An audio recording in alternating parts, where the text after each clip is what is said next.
My name is Erica Janes, and I'm the editor-in-chief of She Knows, and I'm thrilled to welcome you all to tonight's SK Conversations event with Melinda Wenner Moyer. Melinda is an award-winning journalist. She writes the hugely popular Substack newsletter, Now What? And if you don't already subscribe to that, I highly recommend that you do. She wrote a book called How to Raise Kids Who Aren't Assholes. Great title. And now we're here to talk about her newest book, Hello Cruel World, Science-Based Strategies for Raising Terrific Kids in Terrifying Times. The book just came out this week. It's already a #1 new release in Amazon's Parenting Teenagers category, so props there. It's been called an essential roadmap for parenting in the 21st century.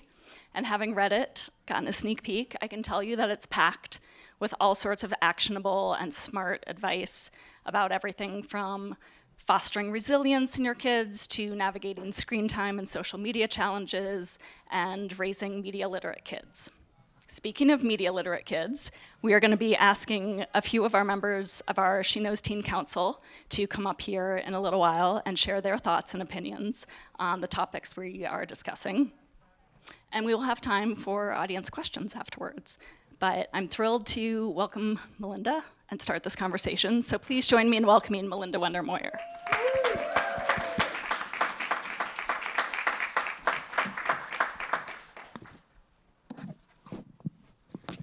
Congratulations on Publication Week. Thank you so much. I'm so excited to be here. Thank you. Hello. Cruel world.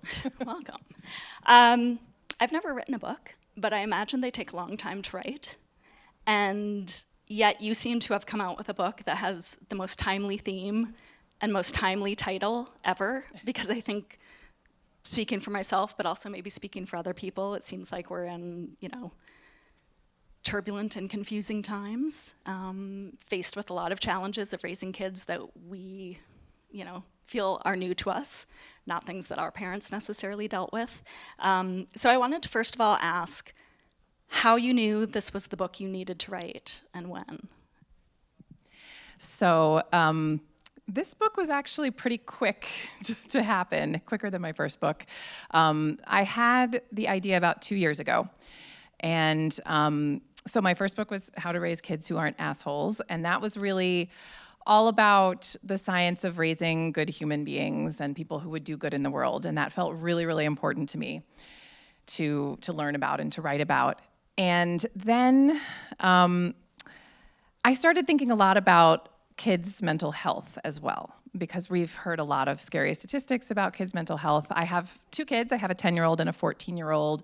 The pandemic happened. Everyone's talking about, child anxiety, child depression. So I started thinking a lot about that. And then I think one thing that really kind of cemented it, I was doing a podcast interview actually with Ryan Holiday, and he said, okay, so it's great. Now we know how to raise kids who aren't assholes, but how do we raise kids who can deal with all the assholes in the world? And those 2 things, the thinking about mental health and then thinking about that question, and I was like, okay, so there's a whole other set of skills here that I'm really interested in and I think are really important, which is, how do we raise kids who can handle all the challenges that this, rapidly changing world is going to throw at them and handle all the difficult people that they're going to encounter. And so I really wanted to write something that dug into the science of, all these sort of skills that are important for well-being and mental health and coping. All right. When did the title come to you? Your books have good titles. Oh my goodness. Okay, my agents are here and they know this. This is a long time coming. The title, well, first there was a lot of talk about whether I should have a swear word in the title of the second book. So I didn't want to. My publisher did, because they said, "Oh, this is your brand now," and I was like, "Well, is it? I don't know if it needs to be." But we wanted something that was kind of like, I don't know, catchy and interesting, not like a boring parenting book title. And so I think actually somebody I was working with who was this amazing book marketing guy, Dan Blank, was the one who actually came up with the name of the book. And I said, that is great. There's no swear word, so I'm happy, but it's really kind of captures, I think, what we're all worried about. Like, hello, like our children are being born into this world that is maybe a little bit cruel, at least a little bit terrifying. So I wanted to capture that. And then I really wanted the subtitle to be much more hopeful and like future oriented, like, okay, we're all scared. The title captures that, but like, what can we do? And, how can we address these problems? All right. I encourage everyone to read the whole book, but to give everyone the TLDR, you've distilled the findings of the book into 3 kind of overarching parenting recommendations. Can you share what those are? Yeah. So my book has 10 chapters, and each chapter is like a different skill that I really delve into.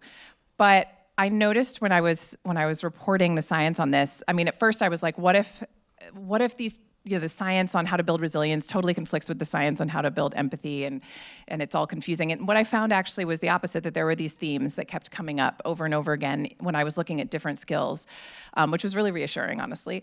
So the 3 overarching take-homes from the book. The first is prepare more than you protect.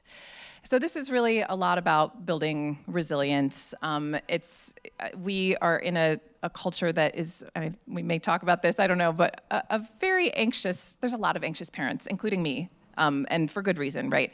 And sometimes when we're anxious, we become overprotective in ways that actually hold kids back. So I talk a lot about that in the book, but prepare more than you protect. The second is listen more than you lecture. So another really big theme in the book is the value of listening to our kids, like truly listening to what they have to say and working with them and respecting what they have to say. And we can make so much more headway with our kids in terms of discipline, in terms of a lot of things, if we actually are listening to them and valuing what they have to say. And then the third is comfort more than you chide. And so this is really about how we handle our kids' feelings.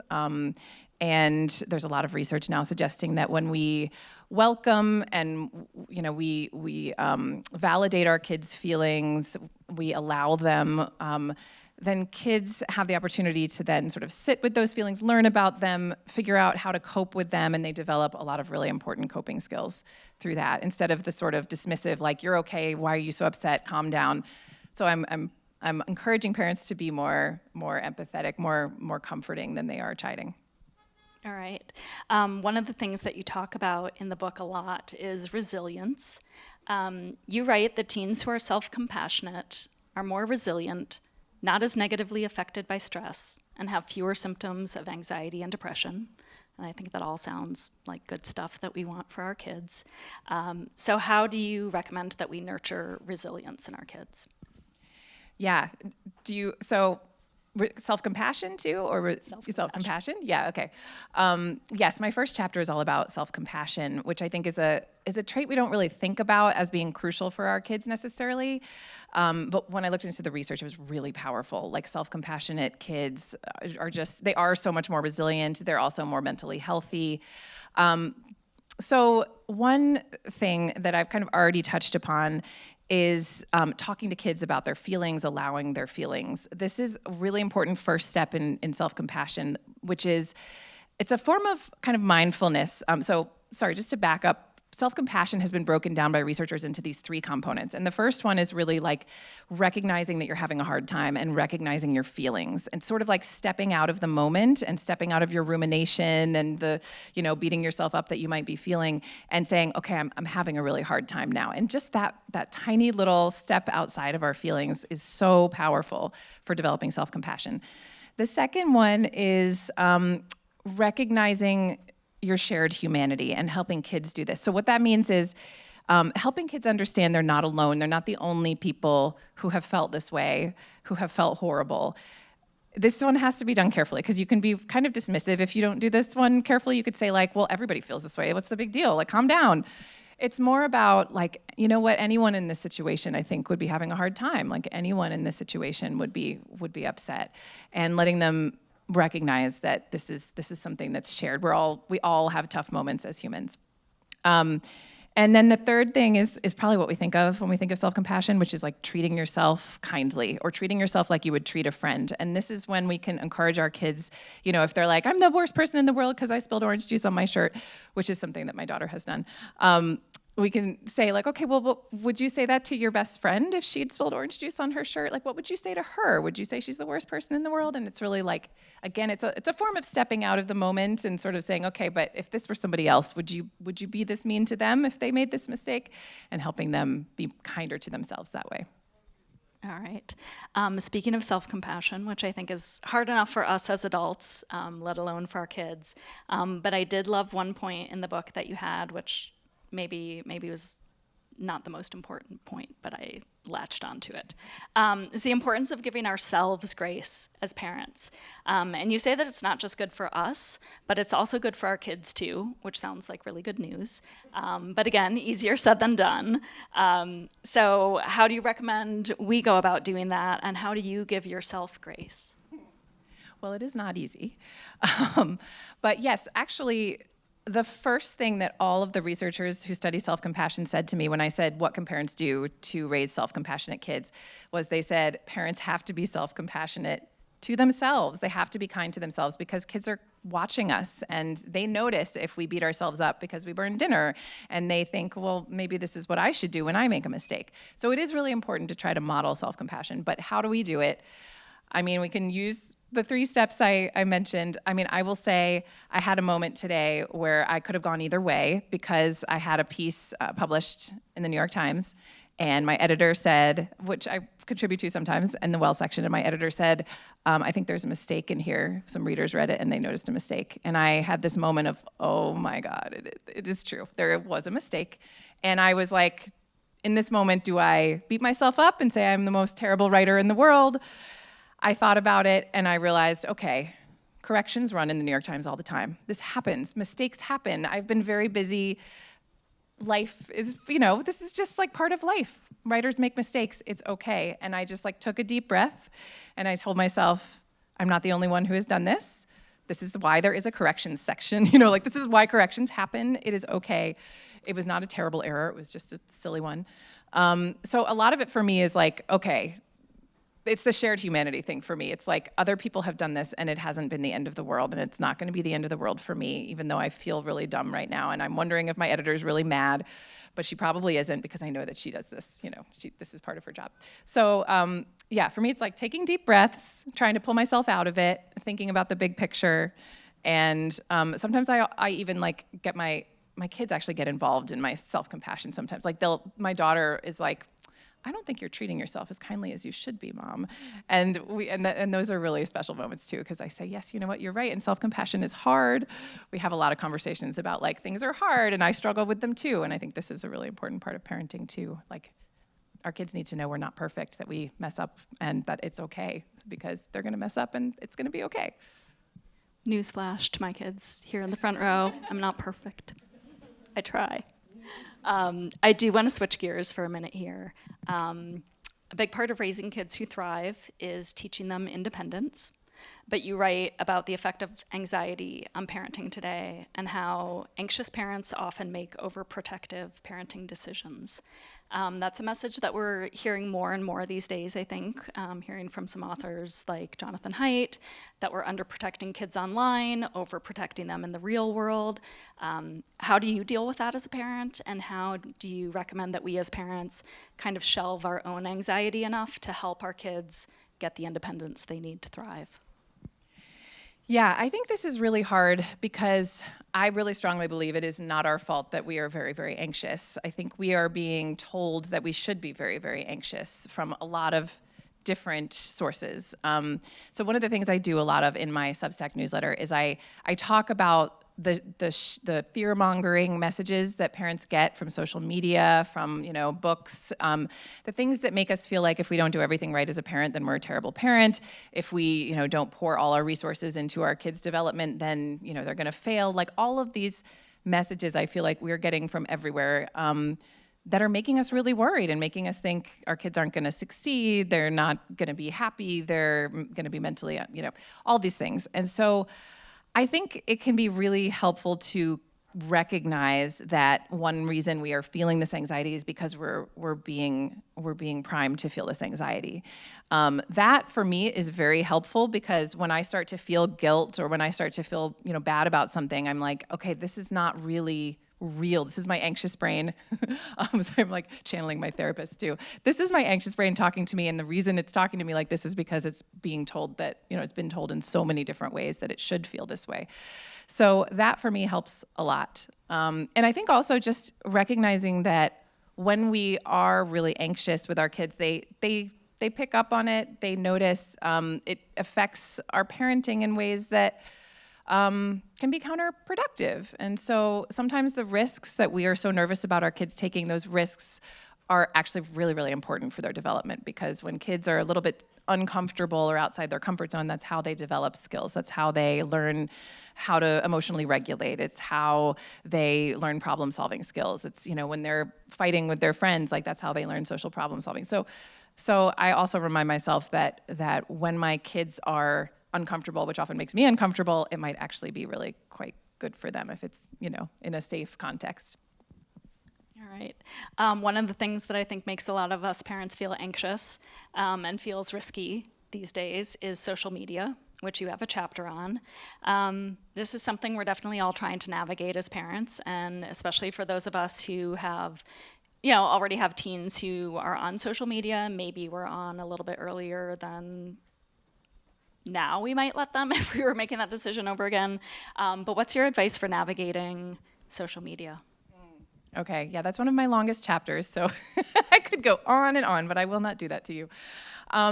So there are a few things that a few overarching things I'll say. One is there's research now suggesting that the guilt and the panic we feel over our kids' technology use might actually be worse for the parent-child relationship than the tech use itself.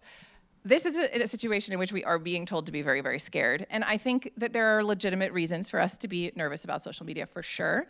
But when we feel this abject panic about really anything in parenting, that does not necessarily make us better parents.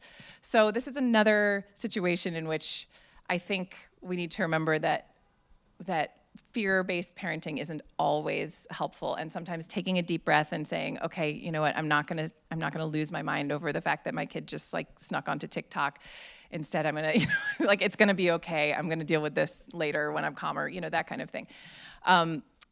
Another thing is, and I don't know how many of you saw the show Adolescence, which I thought was fantastic, but there's I think this idea, and it was in that show too, that social media and technology will do things to your kids that are insidious, that are invisible, that you cannot see.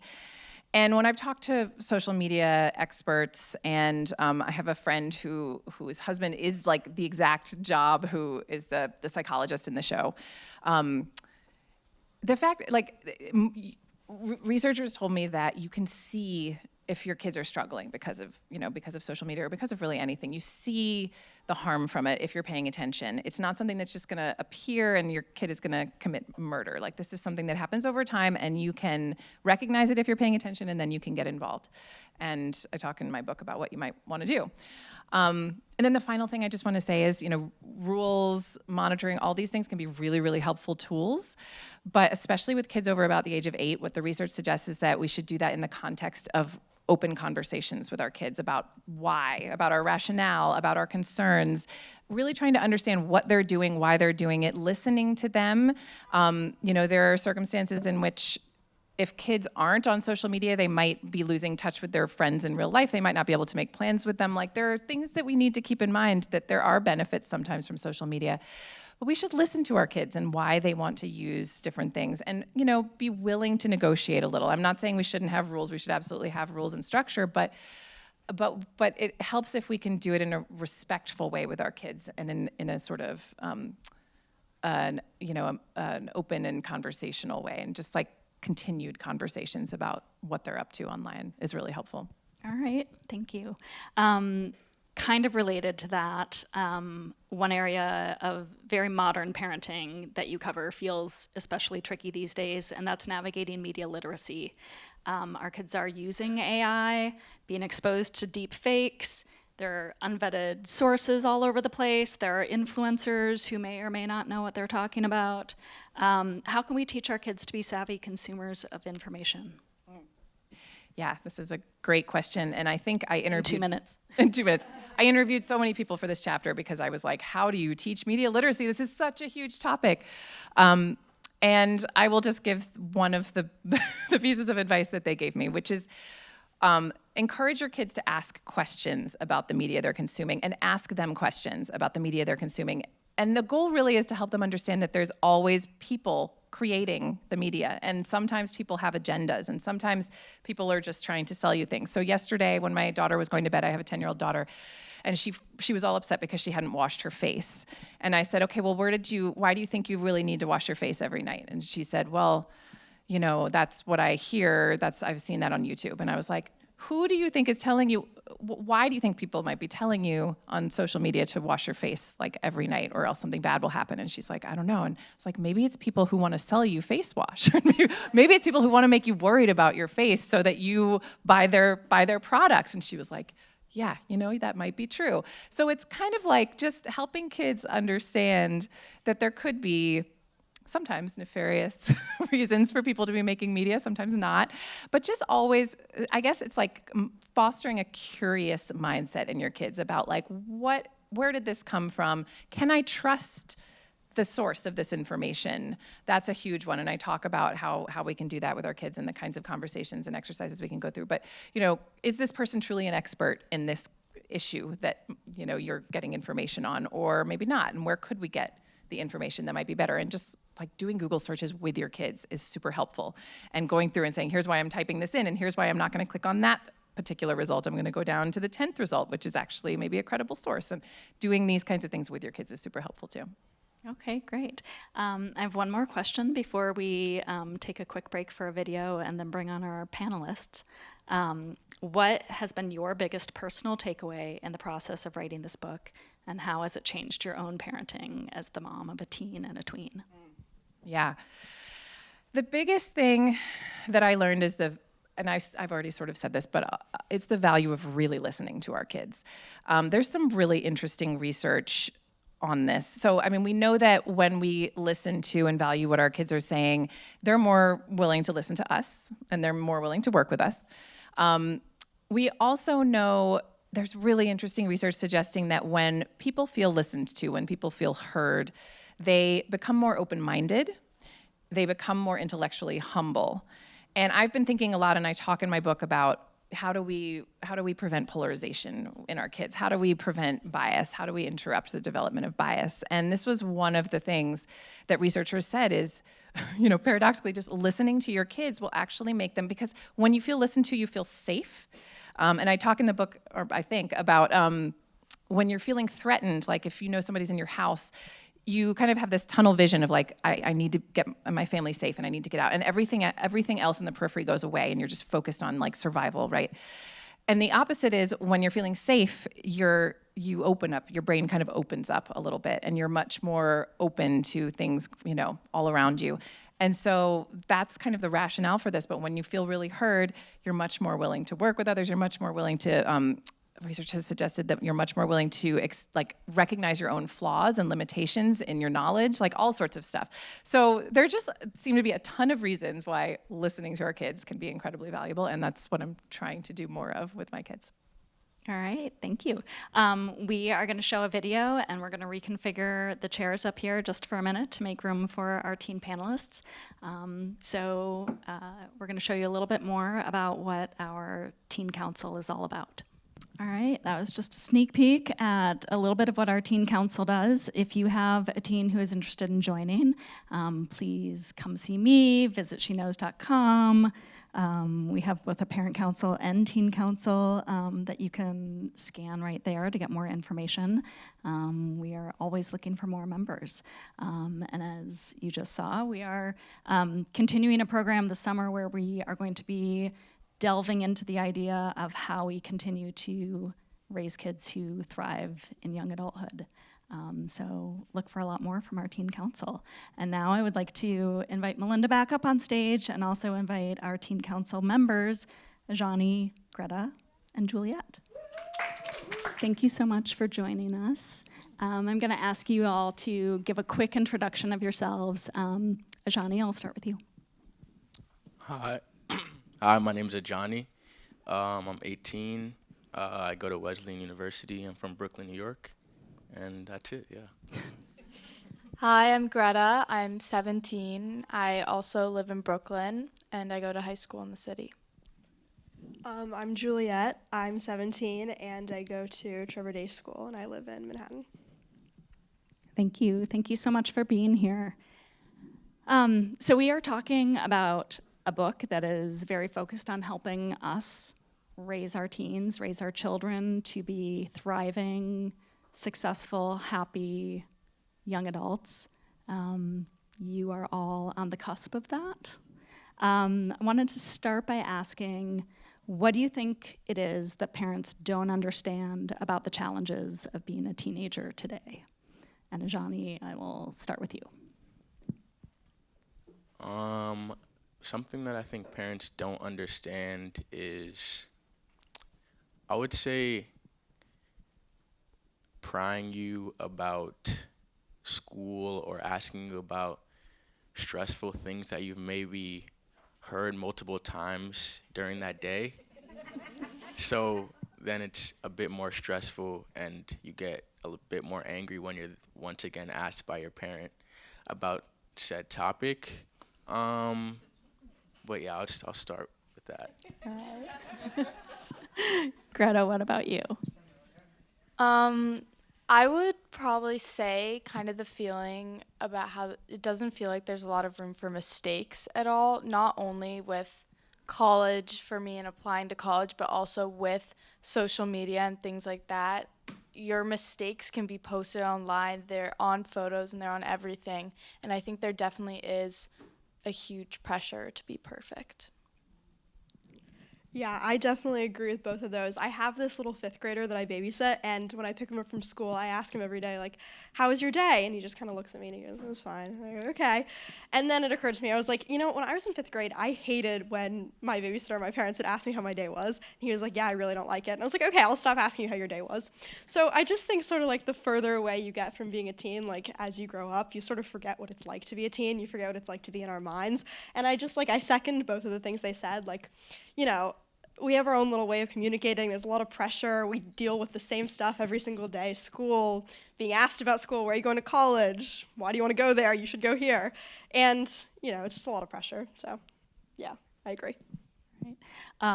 Greta, the number of times I've been very thankful that I grew up in a time where there was no internet and my mistakes were not broadcast to all of my friends or everyone everywhere. So I feel that as challenging for teens today. What's one thing, so you've touched on this a little bit, but what's one thing you wish your parents would do to help set you up for success? And what about other adults in your life? What do you think they are doing or are not doing to help you succeed in college and beyond? Juliet? What you were saying earlier, Melinda, about when you go online, you Google something and just sort of going through it with your kids. I remember, my mom's a journalist, so whenever she was reading about something, I would always ask her what was she reading about, what was her article about, and then clickbait that comes up when you're reading an article somewhere. I remember this one specific time I was asking her, oh, can we click on this? It was like some celebrity gossip article, and she was like, no, we can't click on that. And I was like, why not? She goes, it's clickbait, and she explained to me what clickbait is and how it puts viruses on your computer, and just like always knowing what she was reading and like what was going on in the world when I was younger and sort of like knowing what to do on the internet and what not to do was very helpful, I think. Okay, great. Greta, do you have thoughts on that? I would say there's definitely an element of knowing that it's okay to give us a little bit of space in terms of making our own decisions and things like that as well. I think it probably, I'm not a parent, but it could probably be a little hard to see like your kids make mistakes or get hurt, but I really do think that when I have, it's made me a better person and it's helped me grow, and I think it's really important to let us have our time, let us be able to make our own decisions without guidance sometimes. All right. Ajani, you are in college, just finished your first year, so congratulations on that. But what do you think has helped you as you have sort of moved into this next phase of your life? What has helped you be set up for success? Yeah, adding on to that space aspect, I would say that over the years, my mom has started asking me, like, do you feel comfortable talking about this right now? could I talk to you about this later? And I think that, I don't know, I noticed that difference as her child, and I feel like it is really helpful because starting out in a situation where you're very angry, you might have an outburst with your mom, and then that'll get you into trouble. You don't want that. So then I feel like giving your child a little bit of space and then coming back to them has been really impactful for me throughout growing up, I would say. So I think that's a super great strategy for parents. All right, great. As parents, we worry a lot about how much time you all spend on your phones. What do you wish we knew about your screen time use, whether it's good or bad? And Juliet, I'm going to start with you because you just wrote a very thoughtful essay about this topic for She Knows that included how your mom uses her phone and screen time, which is something that Melinda's book also touches on, that we can't just get mad at you guys for how you use phones, but we need to look at how we are using phones. So can you talk about that? Yes, my mom was not too happy about that. She read the article and she was like, I loved it, even though you threw me under the bus. I was like, I'm sorry, I was just writing the truth, writing what I saw. But, yeah, my mom, I think a big part of it is sort of how parents are on their screens and like when parents are on their screens. And obviously, we're the same age as the iPhone, came out in 2007. I was born in 2007. And so my mom didn't really know, we didn't know back then, like, anything about technology or screens. So I would see her on her email all the time, and I would see her on her phone all the time. And that sort of like set an example for me. Suddenly phones became like a rite of passage, like if I got a phone, I was growing up, I was getting older. And, I got my first phone, I think, in 6th grade, which I guess a little bit young, but I was throwing temper tantrums for it. And for the most part, I don't think social media is great. I don't think being on the phone is great. I think it's not very helpful. Obviously, seeing your friends' videos and like influencer advice can be helpful sometimes, but for the most part, it's just a well of bad things waiting to be opened by you. It's the illusion of community, but it's really just isolation with your phone. Greta, what about you? I'd agree with that. I'd say that all of us know that social media isn't great for you, and a ton of teenagers spend too much time on it, even if they're not willing to admit that. But I would also say, though, that social media is definitely my main way of communicating with my friends, which was touched on a little bit earlier. And so I think it's hard to just be like, don't use social media anymore, because that is how I talk to my friends. That is how I make plans with them. That is how some jokes are formed and everything like that. So I think that's kind of the hard aspect of just not doing social media or not spending that much time on it, just because of how much of a role it plays in my social life and my relationships. I think what my parents have told me about social media is they allow me to use it, but they want me to be conscious of how long I'm using it for and to really think about like how or what this is doing for my mind at the time. So I feel like at first I was like, whatever, I'm still going to be on TikTok, Instagram, whatever. But then it really gets to a certain point where you're how many hours in and you're thinking about the time of day it is and what you did that day and really what you gained from all the 30-second clips you watched all day. So I feel like that message really just made me think about what I'm putting into my mind, and I feel like just being conscious of that, whether it works however many times during the week, I feel like just having that in the back of my head has really helped me in terms of how long I'm using my phone for. We touched on this in the green room, but do you have thoughts on whether you got social media at the right age, and what do you think about that now?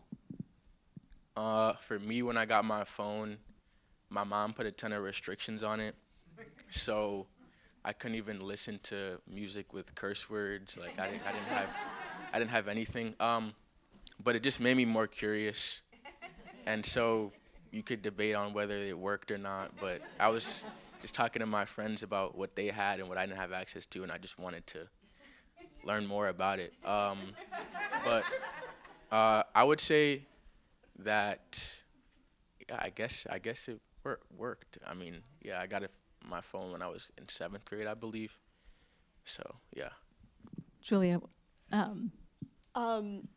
Yeah, I was a little bit odd. I prided myself on the fact that I didn't have TikTok or Instagram. When I was in middle school, everybody else was talking about what was happening on TikTok, and I was so proud of the fact that I had absolutely no idea. I was like, I don't have TikTok, I don't have Instagram, I'm never getting it, I don't want it. And then I got to ninth grade, and I was like, yeah, I want it. Like, I want to know what's going on. And my parents didn't really set any limitations. I didn't have screen time or anything like that. And I think I was pretty good at managing my time when I was younger, actually, and I've gotten worse as things have gotten more stressful and as I've needed like TikTok and Instagram more as an escape from the schoolwork and escape from everything that's going on in the world. But I don't know. If I was my mom, I probably would have monitored me more. She tried. I guess she tried. Okay, I'll give her some credit here. She did try for a little bit, but I'm an only child. Didn't really take. I put up a fight, you know. But it worked out in the end. I go back and forth between deleting Instagram and re-downloading Instagram, and you know, I have finals right now, so I don't have Instagram. But second those are over, I'm getting it back. I got social media during COVID, so I feel like it was a little bit different just because, I don't know, there was more time to be on it, I guess. My parents put a lot of restrictions on my phone as well, just like how much time I was spending on it mostly, because I think they were really worried about me getting addicted to certain apps, which I'm not sure if it totally worked, to be honest now. Like, I would say that I do spend too much time on TikTok and Snapchat and Instagram, like you were saying. And something that really resonated with me that you said was the idea that as it gets more stressful, I want to be on it even more. And I think that is true. It kind of does feel like an escape from everything, but I'm not sure if that's fully a positive thing. Yeah. And it feels a little unhealthy. Yeah. Melinda, you talk about restrictions in your book. What you want to weigh in here? Yeah, I mean, what I understand is that they can be kind of a mixed bag in terms of how well they work. You know, some experts said, look, your kids are going to find a workaround, or they're going to see stuff when they're at a friend's house. I really appreciate something that you said, which is, you know, it sounds like your mom had conversations with you about your experience with social media. And at first you were like, well, I'm still going to use TikTok, you know, but that it kind of planted a seed. And this is something that experts have said to me, is like to try to encourage your child to be curious about how social media is affecting them, to pay attention to it, you know, to sort of, maybe you check in every weekend and say like, okay, how was, you know, how much did you use TikTok this week? Like, how did it make you feel? Do you notice when you use it a ton that you feel better or worse? Like, just get them starting to try to reflect on that. It may, you know, it's not necessarily going to be an immediate, like, oh, I've stopped using TikTok because it makes me sad. But over time, I think it does encourage this sort of reflectiveness that can be helpful. All right, thank you. Another thing that you've talked about is parents tracking and monitoring their kids with apps, and you talk about some of the downsides of that. So I wanted to ask our teens, do your parents track your location? And if so, how do you feel about that? Yes, my parents do track my location. I mean, I'd prefer it not to be, just because I don't know. I don't really mind it at all, actually. They know where I am, and they'd just be bothering me and asking me where I am if they didn't have my location 24/7. And so, honestly, it doesn't have much of an effect on me. I know that they have it. They feel a lot better because they do have it. And it makes sense. I do live in New York. I am alone sometimes during the day or during night, and that must be scary for a parent. And so, I don't know. It doesn't have much of an effect on me, I would say. Juliet? Yeah, my parents track me. My mom, I mean, she loves it. It's like entertainment for her. She'll probably just sit there and scroll and look at me. She started tracking me in ninth grade. She got Life 360, and I don't mind it, except that it was a little bit of a power struggle when it first happened, like that she had the power for me to see my location. Like, she wouldn't let me, she still doesn't let me see hers. I don't know why.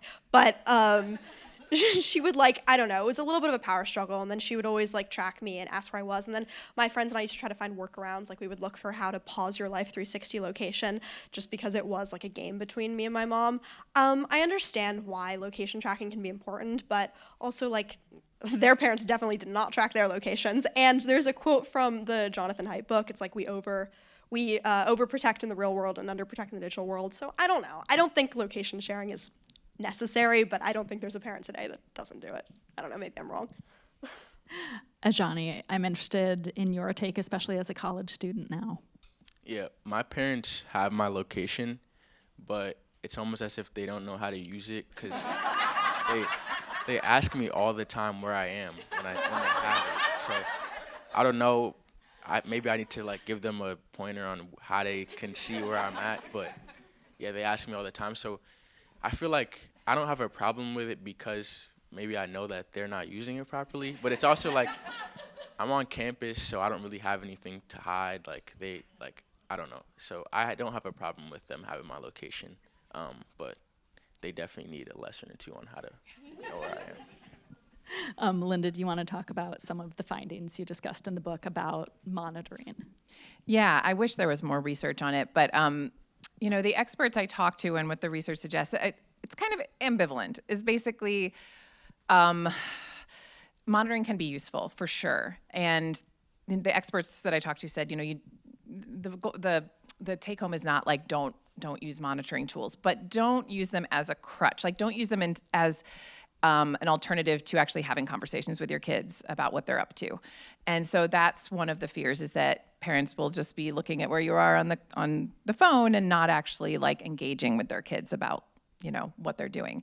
And then the other thing is that there is some research suggesting that it can undermine the parent-child relationship sometimes, like especially if there's one thing that's really important is to be open with your kids about the fact that you're monitoring them. Like tell them, don't do it behind their backs. There's, you can really run into some trust issues if you're invading your kids' privacy without their knowledge. So certainly be open about it and have conversations about it. And yeah, just don't use it as a crutch because it isn't a crutch. All right, I want to switch gears a little bit here. Melinda and I were talking a lot about resilience and self-compassion, and I wanted to ask each of you what resilience and self-compassion mean to you and how that shows up in your life. Ajani, I'll start with you. I think resilience is the process of being able to overcome an obstacle, but not once, just multiple times, and being able to apply what you've learned from the first experience of adversity and apply that to future experiences where you don't quite know what you're doing. And where that applied in my life was definitely earlier this semester, because I didn't have midterms or finals in high school. So obviously I have that in college, and it was a new experience for me, but I feel like especially second semester, I was able to learn what worked for me and what didn't in my studying process, and then apply that to second semester and be able to, whether it was an essay or studying for an exam, kind of figure out what my process is, kind of based on what didn't work for me in my first experience, first semester. Thank you. Greta?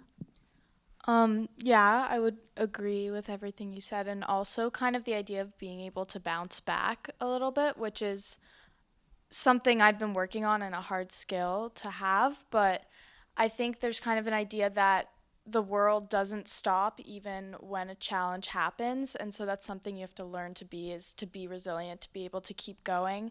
And I think the first time I really experienced this, or the main time that I really experienced this, was last year.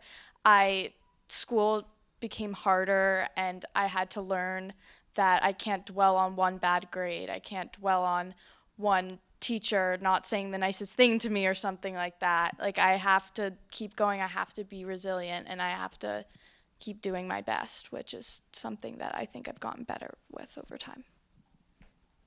Yeah, I think that you were saying this earlier, Melinda, but they go hand in hand. The more compassionate you are with yourself, the easier it is to be resilient and to overcome whatever it is that's put you down. Because if you're not compassionate with yourself, if you beat yourself up for failing or for something not going your way, then you're not going to be able to overcome it.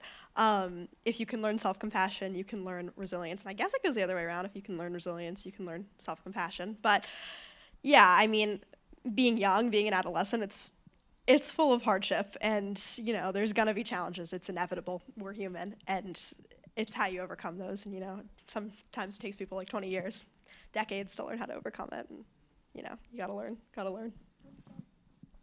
All right, I have one more question for you all before we open it up to the audience. But I think my biggest takeaway from the book and this conversation tonight is really the need to ask questions and to listen more than we lecture. Kids, you can hold me to that. But Johnny, you talked about this, you touched on this earlier, but how do you want your parents to engage with you? And how can we ask questions in a way and at a time that actually will encourage you to want to have that conversation? We hear a lot about it's hard to get teens to talk. You don't want to be asked about your day. We understand that. It's annoying to be asked about the same thing that's caused you stress throughout the day. But how do you want your parents to engage with you so that you can have these good conversations that Melinda's book is encouraging us to have? Yeah, I think it's difficult, but for me, as I've gotten older, certain things have not really gotten on my nerves anymore. Like, I feel like in terms of asking you about your day, at one point, I would be upset about my parents asking me about my day, but I feel like now, like, there's nothing wrong with that. So I think... Thank you. I don't know. I There's think nothing wrong with that. maybe that's just me, but learning as a parent to kind of adapt the way that you try to interact with your child as they grow. I don't know exactly how you do that because it sounds difficult, but that's what I would say. And I think my parents have done a good job of that with me. And then because I'm their first kid, they can then apply that to my younger sisters. So, yeah, I'm not sure if I really answered your question, but that's what I would say. All right. Greta, what about you? Yeah, I don't really mind the how was your day question either, to be honest. I'm happy to answer it usually, unless it was a really bad day. But I would say the main thing is sometimes timing in terms of I'll be leaving the door and my parents will all of a sudden remember a really important question they have to ask. And I think it's sometimes like they're so focused on figuring out this problem or figuring out the answer to a question where you're really going to get the best answer if you ask at the right time. And I think that sometimes the timing can be off. Yeah, I think it's also about like age too. Like if you'd asked me this when I was 13, 14, 15, I don't know what I would have answered, but sort of like I'm an only child, so it's just the three of us. We're very close. But yeah, I kind of like drifted apart from them when I was like 14, which I feel like is sort of natural. I think that's just a part of growing up. And then as I've gotten older, 16, 17, I've kind of drifted back to them. I love a good dinner with my parents. Who doesn't, I guess. But yeah, I mean, I like to talk to them. I guess like parenting experts always say, you can confirm this, like don't parent as a friend, but when there's less of a like boundary, I feel like when your parents are like, they have control over you, they have control over your life, when you just sort of like talk about what's going on in your world, what you're both interested in. I don't know, I like when my parents tell me stories about when they were my age. Some people don't like that. I'm a fan. That sort of helps. But yeah, just sort of like connecting with your child, like seeing what interests your child and like seeing what interests you and just sort of finding common ground. All right. Well, thank you so much. Thank you, Juliet. Thank you, Greta. Thank you, Ajani. And thank you, Melinda. And thank you all for being here.